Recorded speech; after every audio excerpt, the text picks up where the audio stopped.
तुमच्याही मोबाईलवर महावितरणकडून मीटर बसवण्याचा मेसेज आलाय का? आणि तो वाचून तुमची धडधड वाढली असेल तर जरा थांबा. महावितरणकडून वीज ग्राहकांना मिळणाऱ्या एका स्मार्ट संदेशामुळे सध्या राज्यभरात मोठ्या संभ्रमाचं वातावरण आहे. जुनं वीज मीटर 48 तासात न बदलल्यास वीज प्रवाह रोखण्याची धमकी आणि दबाव तंत्र वापरलं जात असल्याचा आरोप ग्राहकांनी केलाय.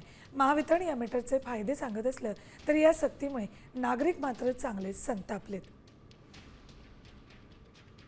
दरम्यान या प्रकरणी लातूरमधून आढावा घेतला आमचे प्रतिनिधी संदीप भोसले यांनी.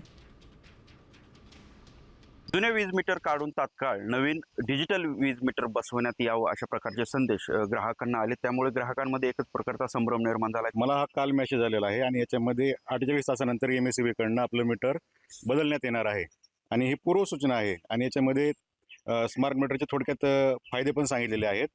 पण आमचं सध्याला सोलार मीटर असल्या कारण आम्ही हे टेस्टिंग करून घेतलेलं आहे आणि सगळं व्यवस्थित चालू असताना आम्हाला विनाकारण बदलून काय द्यायचं आहे हा आमचा मोठा प्रश्न आहे. कारण मुख्यमंत्री आणि ऊर्जा मंत्री यांनी स्वतः सांगितलेलं आहे की स्मार्ट मीटर हा स्वच्छता विषय आहे आणि स्वच्छता विषय असताना आणि सगळं व्यवस्थित चालू असताना स्मार्ट मीटरची आम्हाला गरज नाही आहे. त्या कारणानं आमचा म्हणजे या स्मार्ट मीटरला सध्याला तरी विरोध आहे. जर डिजिटल मीटर नाही बसवलं तर वीज पुरवठा खंडित येणार असल्याचं देखील मेसेजमध्ये नमूद करण्यात आलंय. संदीप भोसले, सामठी न्यूज, लातूर.